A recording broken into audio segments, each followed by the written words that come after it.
Hello, everybody. See that wipeout mark right there?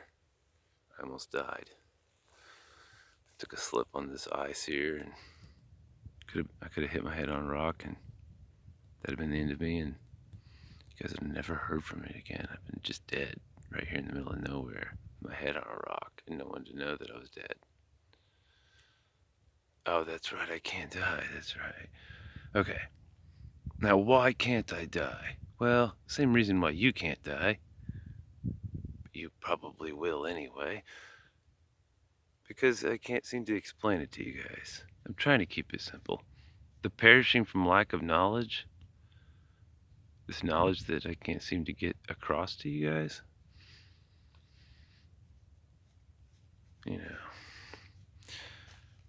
the Creator is capable of making anything happen, even though, it doesn't seem like it. I mean, it doesn't seem like certain things are even possible in the dimension that we live in the universe or whatever. But, like, people don't have any trouble with Christ walking on water and things like that, so I don't know of any Jew that has a problem with Shadrach, Meshach, and Abednego and the fourth man in the fire. None of them had a problem with the Son of God having the power to walk through fire and save Shadrach, Meshach, and Abednego. You see what I mean? Like, no big deal.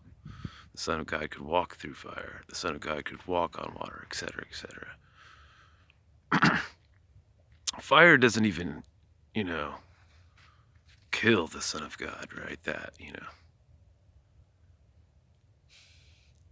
Therefore, like, kind of to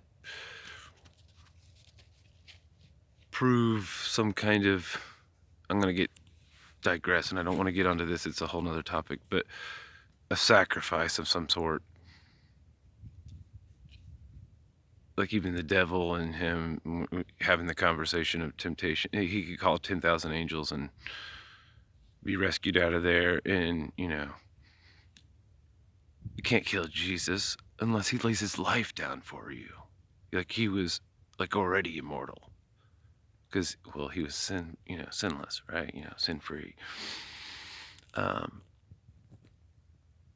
Shadrach, Meshach, and Abednego, they weren't sin-free. But they walked through the fire too. Because they had faith in the Almighty Creator. They had no idea, like, the Son of God was going to come and save them or anything. You've probably read the story by now. Anyway, since this seems to be so hard for the human race to comprehend, because I don't see anybody really getting it that way,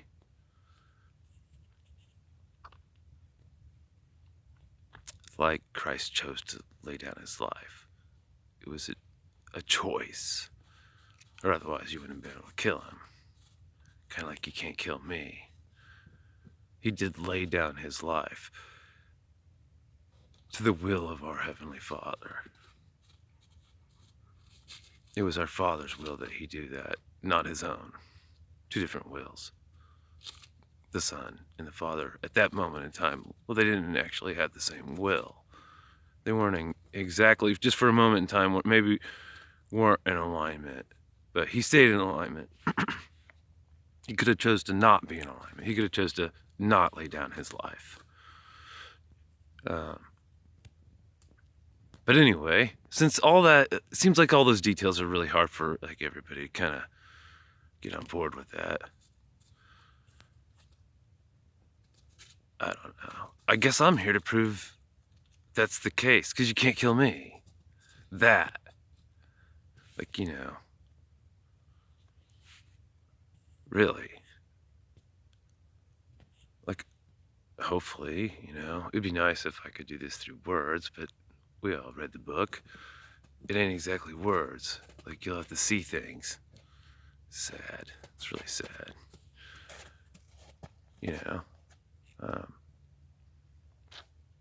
So anyway, I've been saying this, the deck was stacked, and I meant it, because, well, this not perishing from lack of knowledge,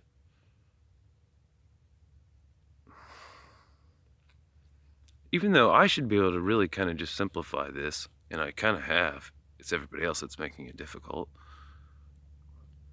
I had to like, well, gather a whole lot of knowledge so that way I can, back up my claims, which I've never even had to. Like any one of my videos, I could back up and back up and back up if someone wanted to, have a problem with something I've already said in all my other videos. So, in a nutshell, the deck was stacked. I have the ability to gather more information than even Jordan Peterson and retain it and call upon it when needed. That kind of thing. So, I don't know. It's an advantage. Help me understand things. I don't know. But, I will have to say, and I actually kind of started this. This whole entire video so far has just been like some kind of digression. When I hit record, I meant to kind of talk about something else. Man, I actually hope I'm still recording. I am still recording. Awesome. My first moment with God came after my second funeral. And I guess I got taken to my first funeral when I was like 9 months old, okay? And then I got taken to another funeral when I was like 3, or almost 4, I think, actually. And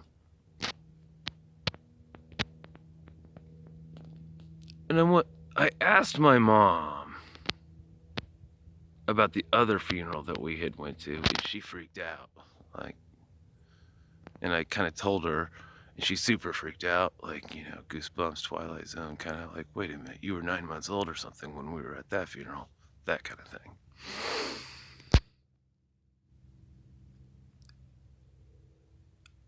I understood what death was. Like, oh my gosh, these people it just, it all comes to an end someday, right? I'm not even old enough probably to comprehend. Maybe I was old enough to comprehend this. Maybe I was. My parents probably deduced because they'd already raised a child before me. This 4-year-old isn't old enough to really comprehend what's going on, and we don't really have to explain it fully or anything. So I probably had a panic attack for a while. And I could go on and on with trying to fall asleep at night as a kid at like the age of 4, already being like, man, I gotta figure this out. And I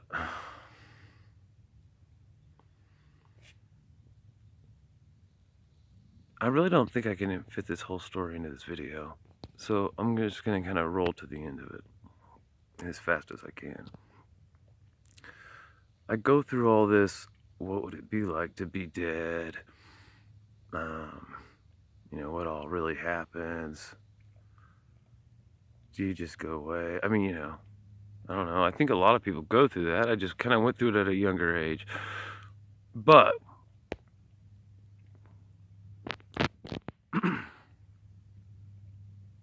my mother's reaction to the fact that I remembered the other funeral, and when I explained to her details of it, it really freaked her out. See, this could fork into so many different directions. I think I saw things that maybe really weren't there. My mother said that I was bawling and crying and just wanted to get out of there. And I was a good kid that didn't really cry and bawl or nothing.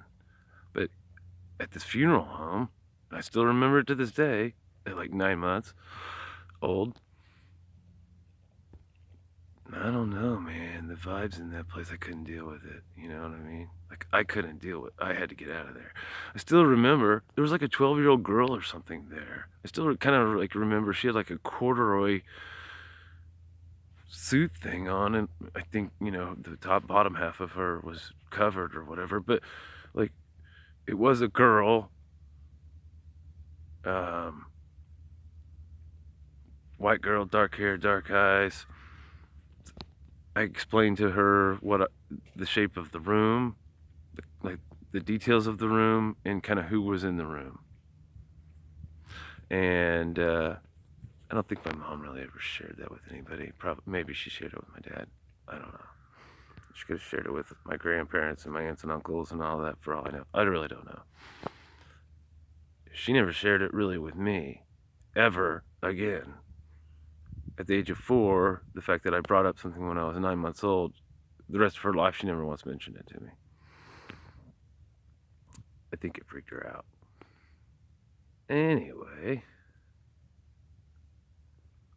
I go through all this evolution of all this stuff, and then, every single day I have to ask all these questions that my parents can't answer. So, like, I don't know, you'll have to ask God when we all get to heaven or something. You know what I mean? Just, you'll have to ask God when we get to heaven. I'm like, man, I can't wait that long, I'm not going to wait till I'm dead to figure this stuff out, And so every single night I couldn't fall asleep and my mind was like evolving through all this until I got past this one stage that got worse before it got better.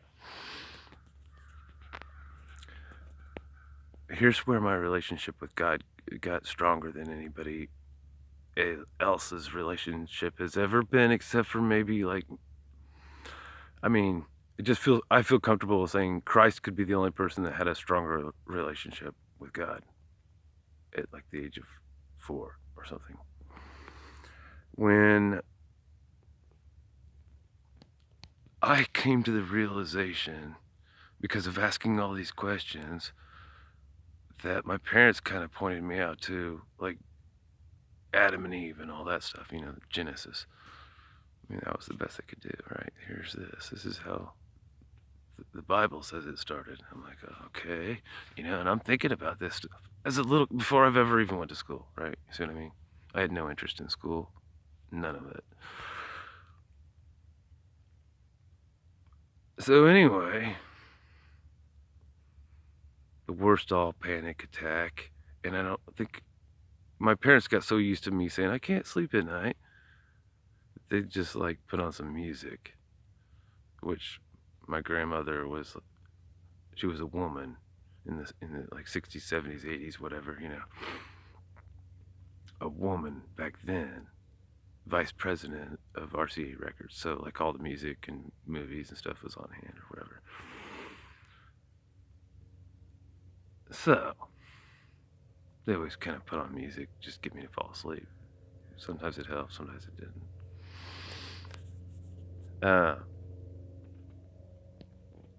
But my biggest panic attack and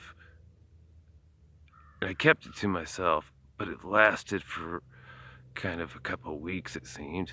I couldn't go to sleep at night for a long, long time.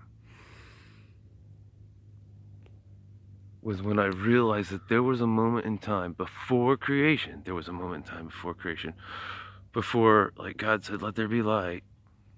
That God was all alone.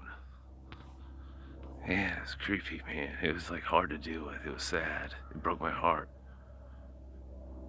There was a time that God had to make everything just right.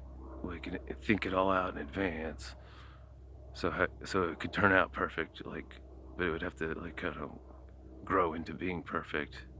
It just wouldn't work if you started off that way. It just wouldn't. And so forever, he was alone. And then all he really wants is us to love him. You see what I mean? So anyway, I didn't hit my head on this ice here, or this rock in this ice, but I have been hitting the head a lot of times. It did knock some sense into me. So anyway, I'm going to continue on. It's been good chatting with you guys. You take care and love you guys. All right.